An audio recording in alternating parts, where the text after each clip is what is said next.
mahilig silang manalangin na tayo sa mga sinunod. At sa mga karugtong upang makita ng mga tao. Tandaan ninyo, tinanggap na nila ang kanilang pagkakala. Ngunit, kapag mananalangin ka, umasa ka sa iyong siguro. Isarang mo ang iyong puso sa aking nalangin ng iyong ama na hindi mo nakikita. At ang iyong ama, nakikita ka, ginagawa mo ang lihim na siyang nagbibigay sa iyo ng pagkakala. Buting salamat po kay ate. No? So, salamat po sa Diyos. Mga kapatid, sino po ba ang nananalangin po sa atin ng lingguhan ng linggo? Meron? Every hour ng umaga. Sino po nananalangin ng umaga at gabi? Ayan po. So, mahalaga po ba ang panalangin? Okay. Opo. At pag sa panalangin po ba, ano po ba yung sinasabi natin sa Diyos? Yung mga salamat, una magpasalamat ka. Oho. Kaya kung ginagawa ko una, hindi akong tawad. Oho. Pangalawa, magpapasalamat ako. Oho. Pangatlo, ihiling na. Okay po. Sino pa po? Kapag nananalangin po, ano po yung sinasabi sa Diyos? Salamat sa mga nangyayari. Opo. So mahalaga po ba ang panalangin? O, napakahalaga, no? Alam niyo po ba na ito ang gusto ng Diyos, no, na paraan ng paglapit sa Kanya, no, pananalangin.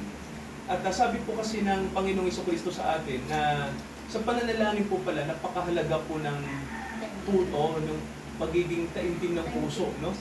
Kasi po, kung ang turo po sa atin ng Panginoong Jesucristo, pagdating po sa panalangin, ano po pala yan, ano? May sinasabi siya rito na ginagantimpalaan ng Diyos, no, yung totoong panalangin, no?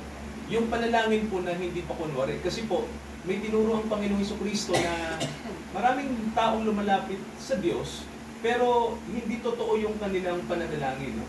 Kumbaga po, hindi totoo sa kanilang kalooban. Tulad po ng sinabi ng Panginoong Jesucristo, sabi niya po, kung tayo daw ay nananalangin, sabi niya, no? Ito yung kanyang sinabi sa atin na huwag nating gayahin yung mga nagkukunwari na nagbabanal-banalan at sila'y nananalangin sa lansangan na ipinakikita sa mga tao. So, ang ano po ito, ang Panginoong Jesucristo, pinakita niya sa atin na ang panalangin po ay hindi pa kunwari at hindi tayo nagbibit-bit na tayo ay kumbaga mas marunong sa iba, no? O kaya mas banal sa iba, no? Sabi niya rito, nagbabanal-banalan, no? So, mga kapatid, kasi nga po, maaring noon, no, at hanggang ngayon po, ang panalangin ay hindi alam ng mga tao yung tamang paglapit sa Diyos. Ganun po ang problema. Kaya po sabi ng Panginoong Jesucristo, may sinabi siya na ang pananalangin po ay sabi rito, ang pananalangin ay sa lihim. No, lihim natin ginagawa. May isa pang problema sa panalangin. Mapabasa ko po yung verse 7, no? May nakasulat po sa verse 7, yung susunod po na talata. Okay, pabasa natin kay Ate Minda. Sa pananalangin niyo, kayong gagamit maraming saksang walang kabuluhan, kaya ng ginagawa ng mga ang akala nila ay papakinggan sila ng Diyos dahil sa haba ng kanilang sinasabi. Ayun. So may sinasabi po rito, no? May sinasabi po rito na sa panalangin, ito po, galing sa Panginoong Jesucristo to, no? Ito yung totoo niyang sinabi. Mababasa naman po natin sa banal na kasulatan na ang sabi po niya na sa panalangin, huwag tayong gumamit ng mga paulit-ulit na pananalita. No? Sabi niya po rito, gaya ng ginagawa ng mga pagano. Ibig sabihin po pala, sa panalangin po, kausapin mo ang Panginoong Jesucristo na para kang nakikipag-usap. Sa Diyos po, nakikipag-usap ka ng parang may kausap ka na kaibigan, no? O tao. Yun po pala, no? Hindi kailangan ng, ito lang po, no? Kasi ang Panginoong Jesucristo nagsabi, hindi tayo lalapit na ang panalangin natin ay ritual. Kasi po, ang gusto ng Diyos, yung panalangin na paglapit na nakikipag-usap ka sa Kanya. Ganun po, no? Ako, may naalala kong sinabi ng may bahay ko, no? Ang panalangin, dalawa yan, di ba? Kasi nakikipag-usap ka sa Diyos, eh. Makinig ka rin sa Kanya at magsabi ka kung ano yung kahilingan mo, kung ano yung nais ng puso mo sa Kanya, di ba? Di ba pag nakikipag-usap tayo sa kaibigan o sa kapwa natin, di ba, hindi lang tayo nagsasalita, di ba mga kapatid, siya din po ay nagsasalita din sa atin, no? So, ang tulad po ng ginagawa natin, sa Diyos po, pinakikinggan natin yung kanyang salita. Pero sa panalangin, tayo naman yung nagsasalita patungo sa kanya. Ganun po yun, ano? So, yun nga po yung magandang example natin na nakikipag-usap ka sa kaibigan. Ganun po yung panalangin. Kita nyo po sabi ng Panginoon, kung sa panalangin, huwag kayong gumaya sa mga pagano na paulit-ulit yung kanilang prayer. So, di ba mga kapatid, napansin naman natin, di ba, sa sistema ng mga relihiyon, ng simbahan, no? Nakakalungkot na hindi pwede mo namang idiretso sa Diyos, no? Hindi niya kailangan ng maraming ritual. Hindi bingi ang Diyos para hindi ka marinig sa simpleng panalangin. Naalala niyo po ba yung cross, yung magnanakaw sa cross, di ba? Nasabi niya, Panginoon, alalahanin mo ako kapag naghahari ka na. Simpleng salita yun namula sa puso.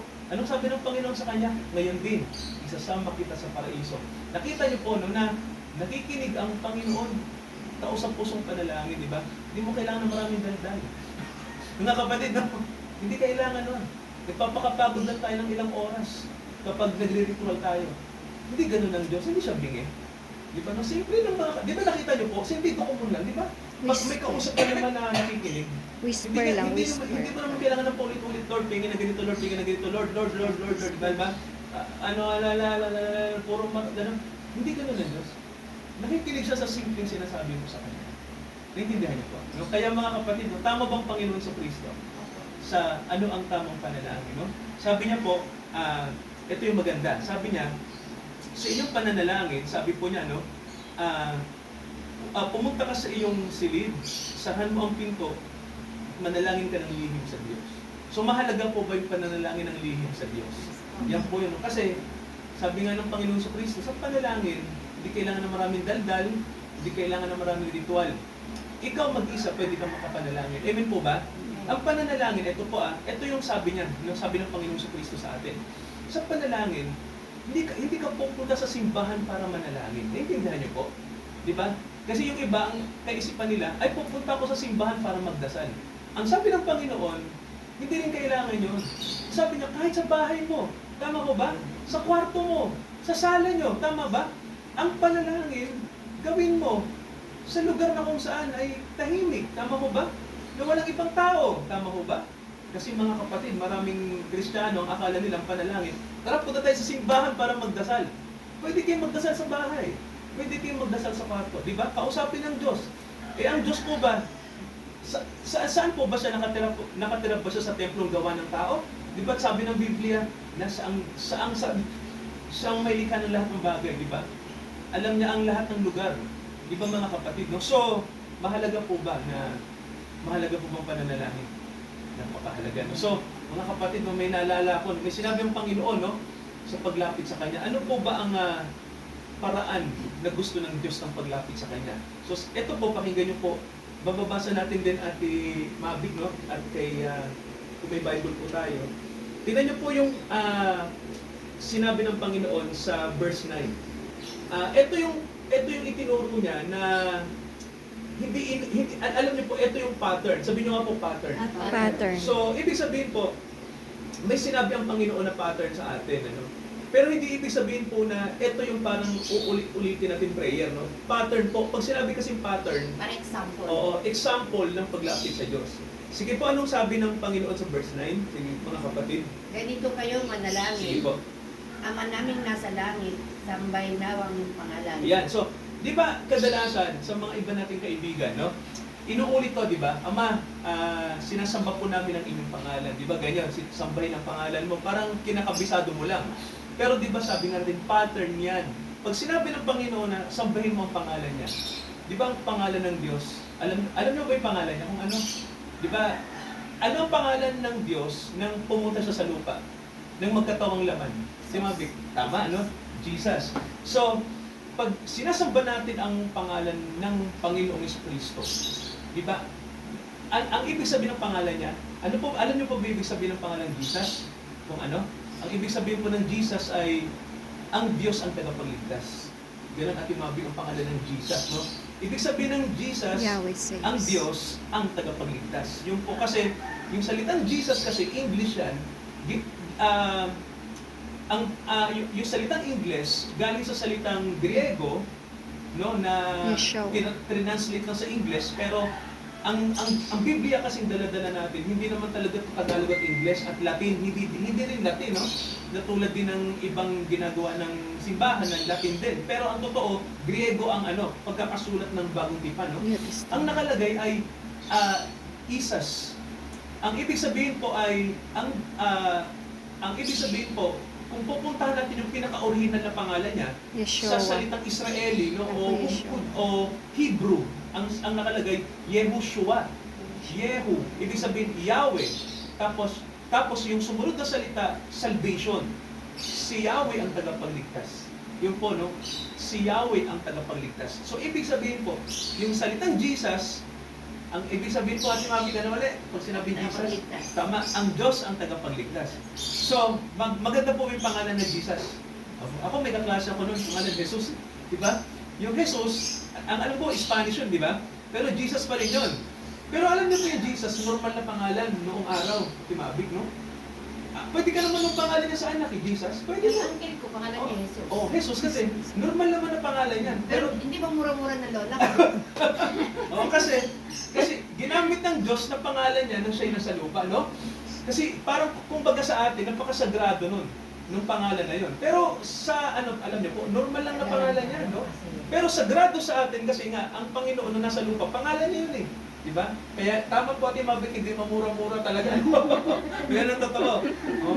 Di ba sabi po, pag sinasamba namin ang pangalan, ibig sabihin po, ang Panginoong Jesucristo, binibigang halaga natin yung kanyang ginawa. Tama ko ba? Kasi pag sinabing pangalan, ang pangalan po may kahulugan. Eh ano yung kahulugan? Nagliligtas ang Diyos. Ibig sabihin, kinikilala mo na sino po ang tagapagligtas. Jesus. Tama, si Yeshua, di ba? Si Jesus. Ibig sabihin, kinikilala mo na hindi ko kaya, Lord, ikaw ang tagapagligtas ko, kinikilala ko kayo. So, ang ibig sabihin ng sinasamba natin ang pangalan niya, pagkilala na ang Diyos lang ang tagapagligtas. Ibig sabihin po, ang lohika nun, ganito po, kung siya ang tagapagligtas, hindi natin kayang sa sarili lang natin. Tama po ba?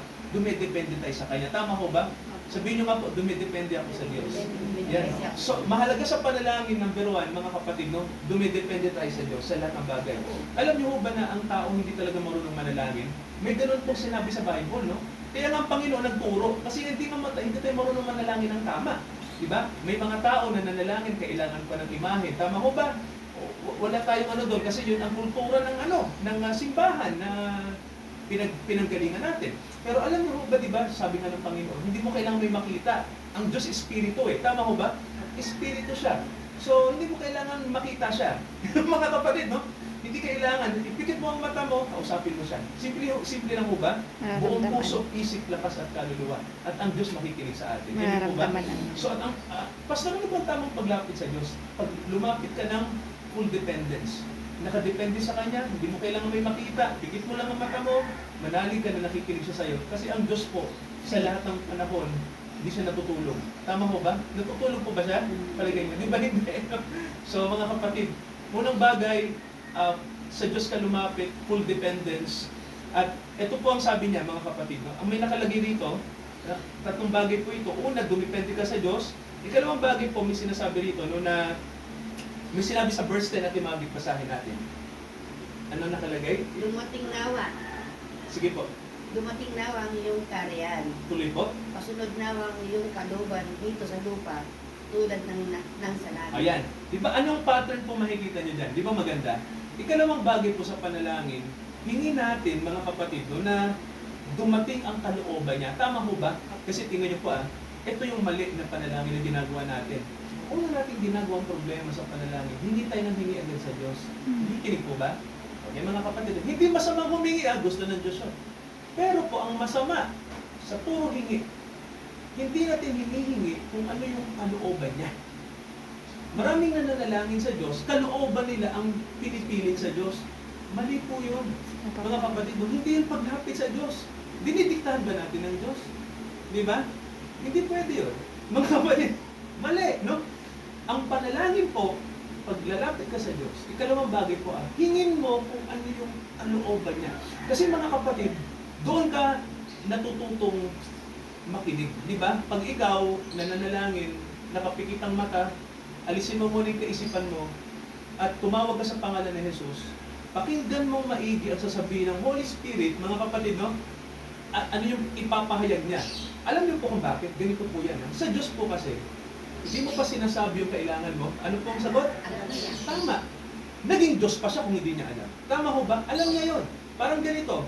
Naalala ko, no, yung halimbawa, si Ate Pining, no? Si Ate, na, halimbawa po ate, lalapit kayo sa Panginoon. Kasi may utang kayong 2 milyon. Actually po, bago niyo pa ibuka yung bibig niyo, alam na ng Panginoon. Ngayon, sasabihin niyo, Lord, ano po bang dapat kong gawin? Kasi may utang ako, 2 milyon. No? Lord, sana ganito. Di ba? May kahilingan agad tayong paraan natin, di ba? Mga kapatid, alisin nyo kaya muna kung ano yung paraan nyo. Tanungin natin kay Lord ganito, Lord, ano po ba yung paraan nyo para makabayad ako? Di ba? Gusto ko po, malaman yung gusto nyo. Eh kung sasabihin natin, may namimiloso po, Pastor, wala naman akong naririnig eh. Di ba? Wala akong naririnig. Nasaan ang Diyos? Nagsasalita ba siya? Well, mga kapatid, ganito. Di ba? Ganito. Kailangan, ang nakakarinig, mga kapatid, hindi yung tainga natin. Nakikinig po ba? Sa panalangin, hindi mo kailangan may marinig ka sa tainga. Kailangan ang puso mo bukas. Kasi mga kapatid, may 2 tainga tayo. Tama ho ba? Yung taingang physical, yung tainga ng ating isip, pero may isang tainga na hindi bukas. Alam niyo kung ano? Yung espiritu. Tainga ng espiritu. Mga kapatid, no? Yung tainga na kailangan bukas. Yung spiritual na tainga. Doon ang Diyos nagsasalita. Hindi siya nagsasalita, mga kapatid, sa taingang physical. Nakikinig po? No? Kaya po, mahalaga, sa paglapit sa Diyos, bukas ang spiritual nating usok, bukas ang spiritual. Kaya alam niyo po, ito yung nakakalungkot, no? Maraming nananalangin, hindi handa spiritual. Hindi sila handa. Walang makukuha tayo sa Diyos sa biyaya nun. Nakasara yung ating tenga nun. Kasi hindi sila naniniwala sa Espiritu. At Mabik, ang problema pa nun, isa pa yon, no? Hindi sila naniniwala sa spiritual na pamamaraan ng paglapit. Kay Diyos. Kaya ang lagi na lang nangyayari, puro hingi na lang sa Diyos ang rekta ng rekta ng rekta. Hingi na hingi, pero hindi natin inaalam kung ano yung kanyang gustong mangyari. So yun yung ikalawang bagay. Dumipende tayo sa Diyos, buksan natin ang ating spiritual na puso sa Diyos. Pangatlo po, Timabik, may nakalagay po. Basahin natin yung verse, ito yung maganda. Okay, verse 11, hanggang ano po, hanggang 14. Ano pong sabi? Bigyan mo kami ng aming pagkain sa araw-araw. Ayan na, may humihingi na po. Tama yan. Sige po. At patawarin mo kami sa aming mga kasalanan. Maganda po yan. Tulad ng pagpapatawad namin sa mga nagkakasala sa amin. Tuloy po. At huwag mo kami hayaan mo matukso, kundi Opo. iligtas mo kami sa masama. Opo. Sapagkat iyo ang kariyan, at ang kapangyarihan, at ang kalawatian, magpakailanman sa Amen. amin. Ang ganda po ng pattern ng Panginoon, ano? Okay, ano ba yung napansin nyo sa pangatlong bagay na nais ko nating ipabasa sa inyo? May napansin po ba kayo? Doon ang Panginoon nagturo na ng paghingi. Tama ko ba? Yun na yun, no? Matapos mong mapakinggan ang tinig ng Diyos, ito na yung lalapit ka na sa Kanya. At mayroon ka nang hihingin. Tanong, ano po ba yung magandang paghiling sa Diyos? Sabi po rito, di ba nakalagay, bigay niyo po sa amin yung aming kailangan sa araw na to. Ito mga kapatid, yung panalangin na gusto ng Kristo. Sa araw na to, yun ang ating bigyang pansin. Tama ko ba? Kasi Ate Mabing, may mga tao na ganito. Lord, paano yung problema ko sa susunod na linggo, sa susunod na buwan, sa susunod na taon, sa susunod na ganito? Future po yun eh. Tama ko ba? Well, matalino ang Panginoon eh. Sabi niya, huwag yung po problemahin yung bukas. Tama ko ba? Yung ngayon ang isipin natin. Yung ngayon yung ating concern, hindi yung bukas. Tama ko ba? No? Hindi mo problema yun. Di ba? Problema ng Diyos yun. Tama ko ba? Yung ngayon nang asikasuhin natin. Kung ano. Tama ko ba? Para hindi tayo mag-cram. Marami kasing nananalangin natin mga big na cramming, di ba? Hindi lang natin iniisip, Lord, paano yung babayaran ng anak ko sa tuition fee bukas?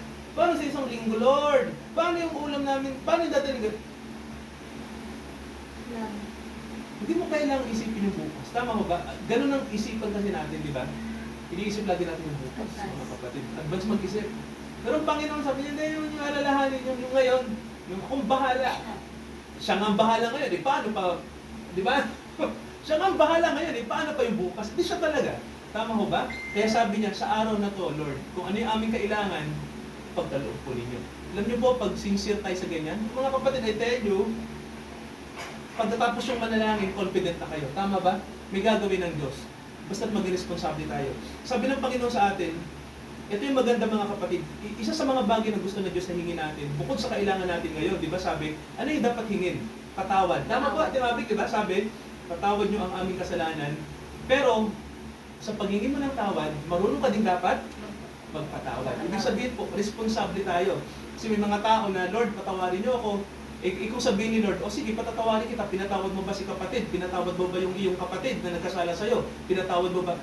Mahalaga po ba na responsable tayo sa hinihingi natin sa Diyos? Opo, mga kapatid. Di ba sabi ko nga gusto ng Diyos, dumepende tayo sa Kanya, tama ko ba? Pero gusto rin ng Diyos, maging responsable tayo sa kung anong hinihiling natin. Kasi baka mamaya, kung anong kahilingan natin, kung baga po timabig, pag nangingi ka ng blessing, maging daluyan ka rin ng ayun. Yun po yan, di ba? Pag gusto mo ng blessing, maging blessing ka sa iba. Alam niyo ba ang blessing? Hindi yan atimabig nag-uumpisa. Mga kapatid na pag meron tayong, pag meron tayong material di ba?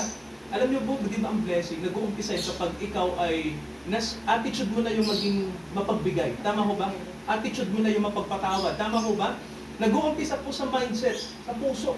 Ganun po yun Kahit wala ka, pagbukas ang palad mo, di ba sabi nga nila may kasabihan daw, pagbukas ang palad mo, bukas, no?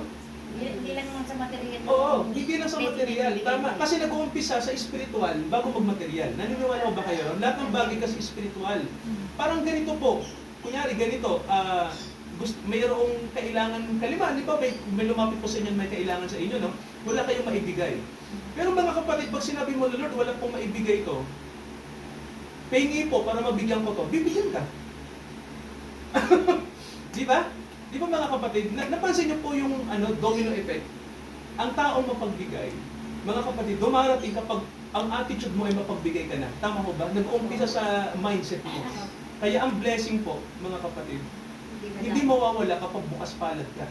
Ganun po yun, Hindi rin po ibig sabihin na tutulungan mo din yung mga tao na hindi naman sinasamantala ka lang, di ba? Ano lang po yan. Kasi ang Diyos nagbibigay ng karunungan. Sino po ba mga dapat tulungan? Tama ho ba? Sino po ba ang dapat tulungan natin? Pero lalayo na ako sa topic Ang sinasabi ng Panginoon diyan, sa paghingi mo sa Diyos, kung ano yung hilingi mo sa Kanya, yun ang i-practice mo. Lord, patawarin niyo po ako sa kasalanan. Opo, patatawarin ko rin po yung kasalanan ng aking kapwa. Di ba? Nakita niyo po, di ba? Responsable tayo. Hindi lang one way. Hindi lang one way. Kasi ibang tao, nanghihingi nga sa Diyos, sila naman, hindi naman nila pinapractice yung hinihingi nila. Parang ganito, Lord, sana po, pagalingin niyo ako. Paano yan kung mayroon kang mahal sa buhay na lumalapit sa'yo na tulungan mo naman ako ate kasi gagaling lang ako pag tinulungan mo. Kaya wala akong pera! Mabigat. Diba? Hingi ka sa Diyos kasi ikaw hindi ka naman daluyan ng blessing. Paano yan? Paano ang blessing? Hindi wala. Wala Ano po yun? So, eto po, may magandang sinabi ng Panginoon mga kapatid. Sabi niya rito, kung patatawarin niyo ang nagkasala sa inyo, patatawarin din kayo. At eto yung sinabi sa atin na magpatawad kayo sa iba para patawarin din kayo. Yeah. At mga kapatid, napakaganda po ng pattern ng Panginoon. Una po, full dependence. Ikalawa, tanggapin natin yung kanyang kalooban. Pangatlo, saka ka na humingi. So, mabuti po ba ang Diyos? Mga kapatid? Okay po. So, hanggang dito muna tayo, mga kapatid. Opo, at let us pray. Pray tayo. At pwede po magbahagi after ng prayer. Father, i-bless niyo po mga artist namin. I-bless niyo po ang aming gawain ngayon. Patawarin niyo kami sa aming pagkakasala. At nawa Ama, kung may mga tao rin po na hindi nakagawa sa amin ng tama, sa tingin namin, turuan niyo kami magpatawad. Yes. Dahil Ama, mahalaga po na sa paghingi namin ng pabor sa inyo, kami din po ang magbigay ng pabor sa iba. Yes. Kung hihingi kami ng kabutihan sa inyo, magbahagi din kami ng mabuti sa iba. Pagpalain niyo Ama ang mga kapatid namin ngayon na nagsisika po na masunod ang kalooban niyo. Pagpalain niyo po kami sa araw na ito sa pangalan ni Jesus. Amen. Sige po, baka po may gusto mag-share mga kapatid.